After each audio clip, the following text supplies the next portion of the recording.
Why? We missed it. When? Just now.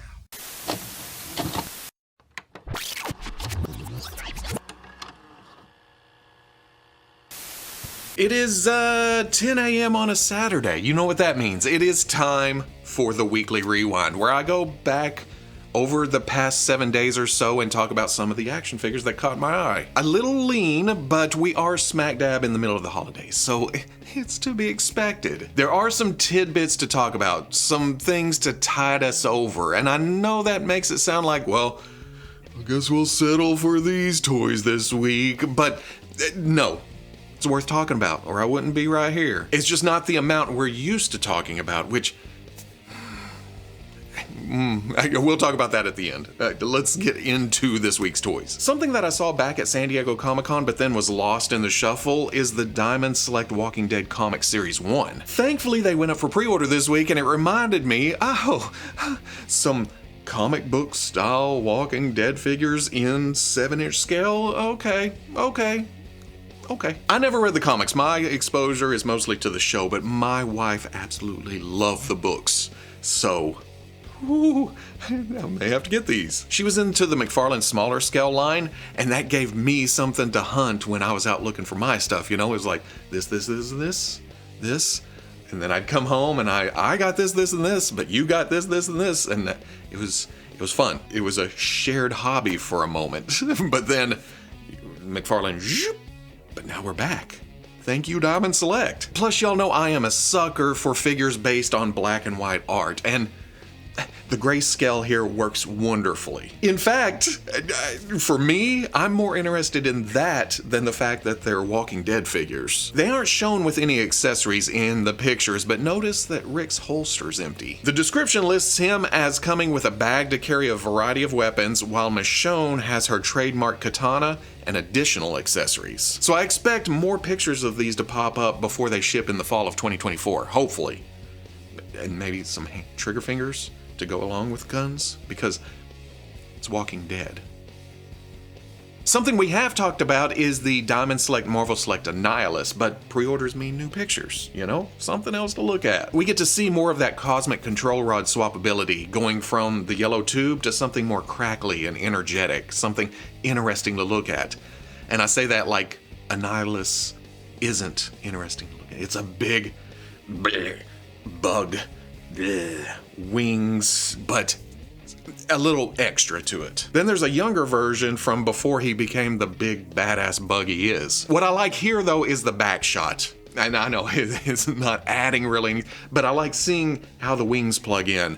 They look thin, but I'm pretty sure there's a ball joint there, so the wings will go all over. Like the Walking Dead figures though, it's not quite definitive with the accessories. We have this layout from back in the summer showing hands and another control rod option with the shooting energy, along with a couple of fireballs, but this doesn't show young Annihilus. So I don't know if the little character slug was swapped in and some of the accessories were taken out, or they just haven't taken pictures of the figure with all the accessories yet. But for me, the big draw is Annihilus itself, the figure. So I'm in for that. Everything else is just gravy. Again, we're waiting, we're seeing.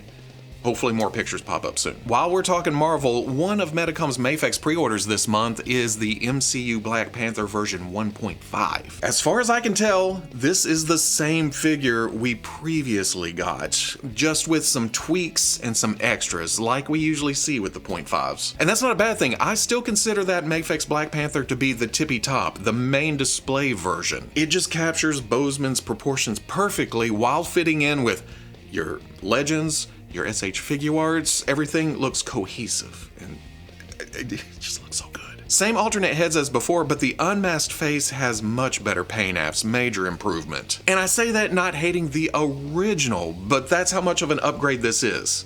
Mafex continues to get better and better with that kind of thing, and QC, it seems. And they stumble every now and then, but it's definitely not like back in the day. You remember C-3PO? You remember those Superman and Batman figures from Dawn of Justice? Good grief. Trauma-inducing. I think at that time I was like, I will never, ever buy another Mafex figure. And then they lured me back in with characters I really, really wanted, and they've been doing good ever since, for the most part. Then on top of the reissue ceremonial blade, there's also a spear, but the big thing, something to add to the shelf, spruce it way the hell up, is the Wakandan throne. That's tempting, but I have to rein it in because, like I said, I have that first Black Panther. I would be buying this just for the throne, and I don't know. We'll see. What I don't have is the other Medicom Mafex pre-order for this month, the DC Hush Scarecrow. If you like that storyline and you love Jim Lee art, come on now. I say this every time I show one of these. It looks like it stepped right off the page into plastic form, and that's what you want with something like this. When it's artist specific, you want that aesthetic, you want that look, and this nails it. The costume details are sharp, the masks are downright scary, but you want to know what impresses me the most, and you're gonna go, why? Turn the figure around, look at the straw hair sticking out from under the hat. I don't know why, but that just makes me happy. I keep wanting to say something about the lack of accessories, but it's hard because it does come with stuff. It comes with 3 heads, 1 unmasked, and then several sets of hands, so there are accessories, but not how we usually think of accessories. It's been a long time since I've read Hush, and even then it wasn't really, digging deep into it. It was just like, oh yeah, Batman.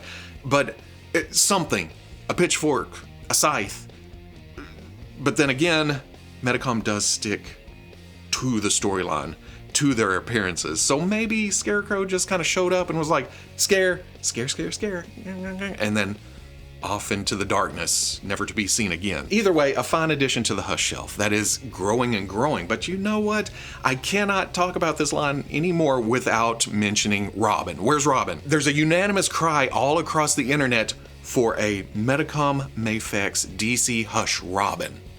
Because really, when was the last time we had a really, really good Robin? We haven't even seen it, and I already know it's gonna kick ass because it's a Mafex Robin.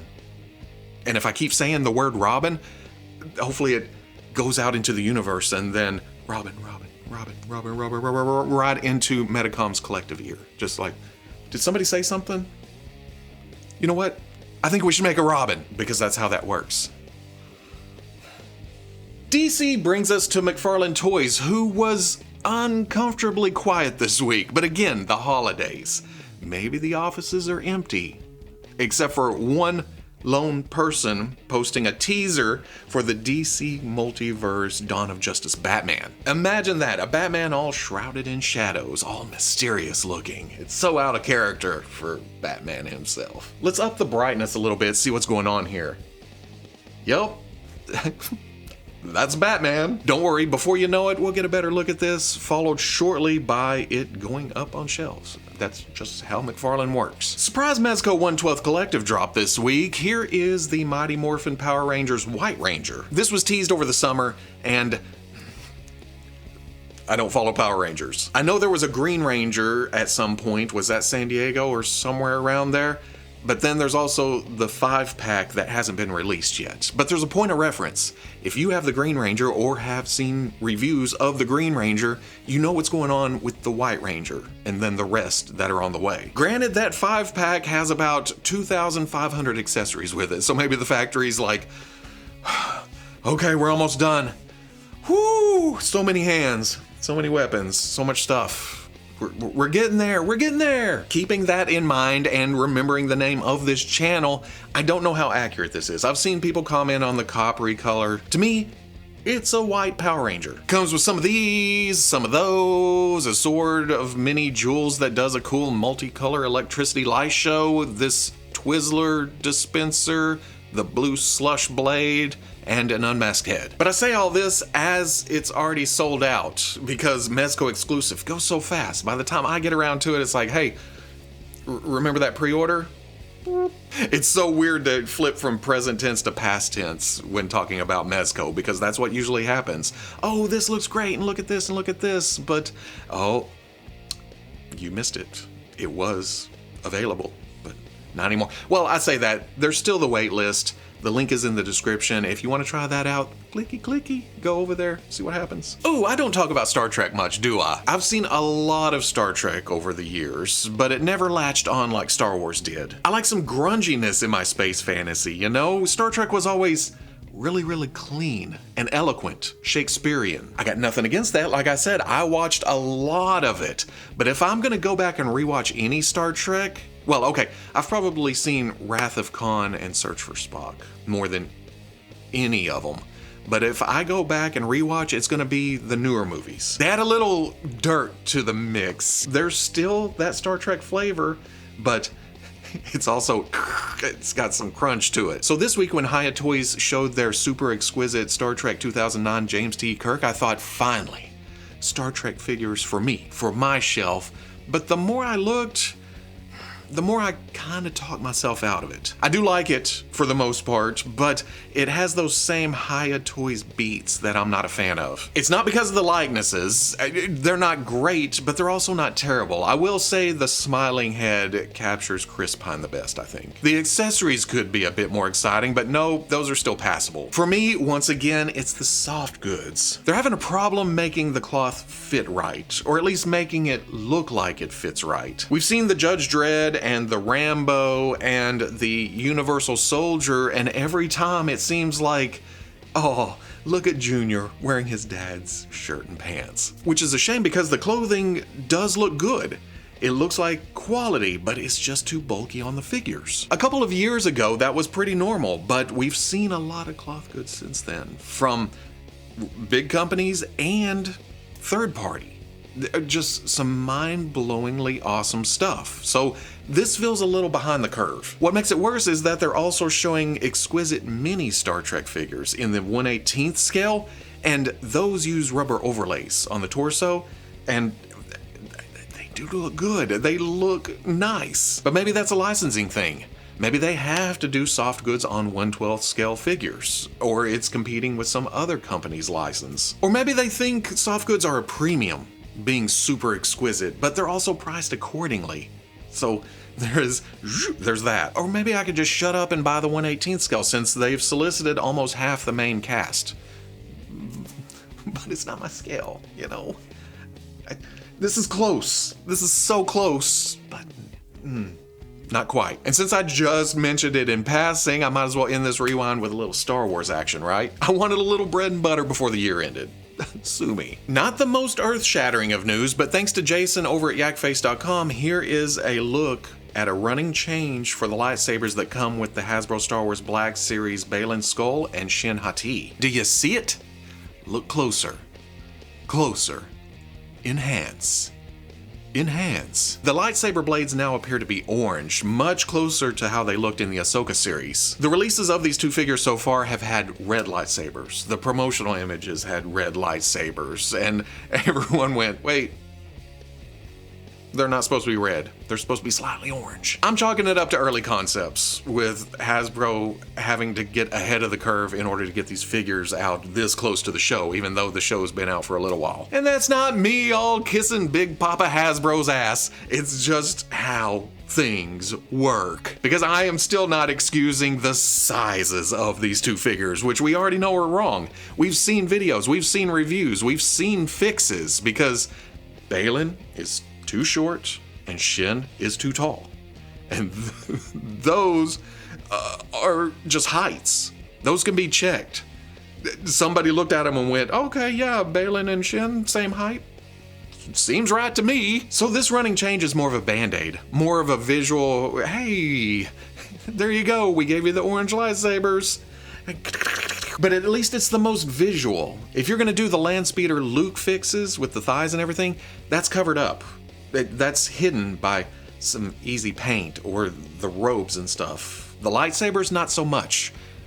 Unless you got acrylic rod, swapped it out, did some grinding, made it fit in the hilt and stuff. But that's one less fix to do. Should we have to fix figures like this?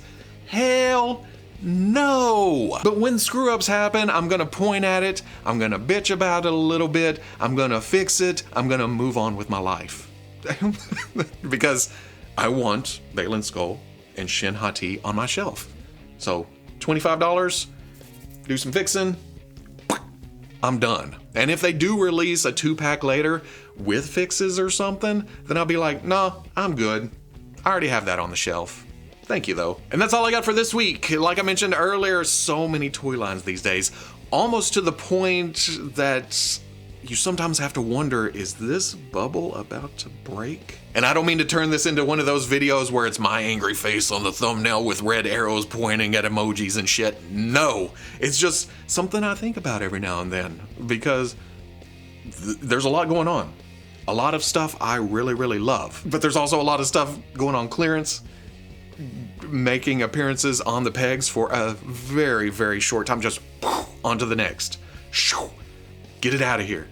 Ah, cheap, but I bought it for full price. Ah, yeah. 20 years ago, we were happy with 2 waves a year, and I don't mean to turn this, well, back in my day, oh, things were so much better. Oh, no, definitely not. But the way things have progressed, it's almost like you get to a certain point, it's got to. Anyway, special thanks to my patrons, which now that I say that out loud again for the second week in a row, we've got to come up with some kind of name for the Patreon, don't we? I've brainstormed a few things, but since venturing out on my own, everything's under my name.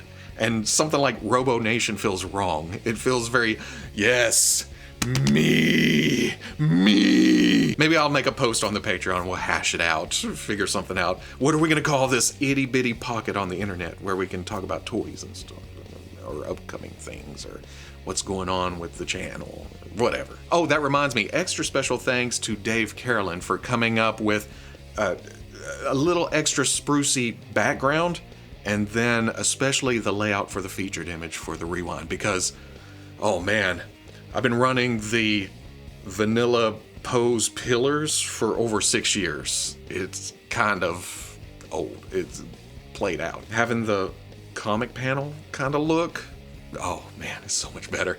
I've made the featured image like 6 times this week, just trying different things like, oh, I can put in action poses now? I can put in headshots? I can change things up? Yeah. I'm still warming up to the yellow and the spikiness, the sharpness, but once I realized, oh, you know what? That's Astonishing X-Men Wolverine. It's getting easier. I'm coming around to it. Anyways, always remember, it's good to pause and look around. It's even better to stop and play. But if you find yourself stuck in fast forward, you best find yourself a little rewind. I don't know if that sounds right. It works up here. I'm trying to work, but it comes out my mouth and it's more work in progress. Workshopping. Plugging away.